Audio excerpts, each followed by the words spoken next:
د بهرنیو چارو وزارت سیاسي معین شیر محمد عباس ستانکزي د لومړي ځل لپاره پکتیکا ته سفر وکړ.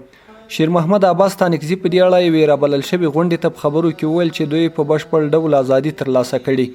هغه وویل چې د افغانستان اسلامي امارت مسؤلین دي له خلکو سره نیک چلند وکړي، د حکومت او خلکو ترمنځ د فاصله په بشپړ ډول له منځه یوسي او د خلکو ستونزو ته د په وخت رسیدګي وکړي.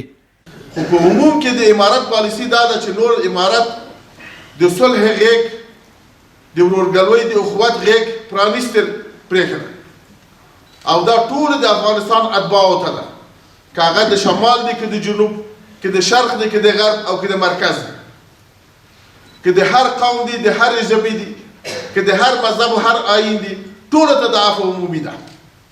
نوموړي ویل چې په تیرو 4 لسیزو کې په دې هیواد کې داسې حکومتونه تیر شوي چې د دولت او ملت ترمنځ نه جبرانېدونکې فاصلې وي.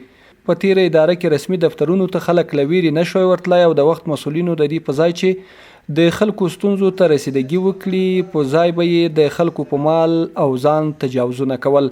خو نن د دې هیواد د اصلي بچیان واکمن دي او د ولس له منځه راپورته شوي دي. د دې وطن واک، اختیار او د دې ملک د چلولو امنیت، سیاست، اقتصاد ټول د خپله د افغانانو او د دې د اصلو بچیانو په لاس کې دی. اوس ورونو دا زموږ وظیفه ده چې موږ څنګه دغه نظام وساتو او څنګه یې حمایه کړو.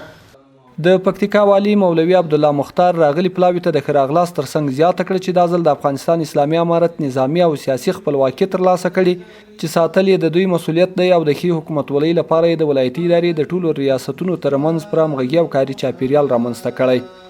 دا ځل چې موږ الحمدلله په هر حیثیت باندې آزاد او خپلواک شولو.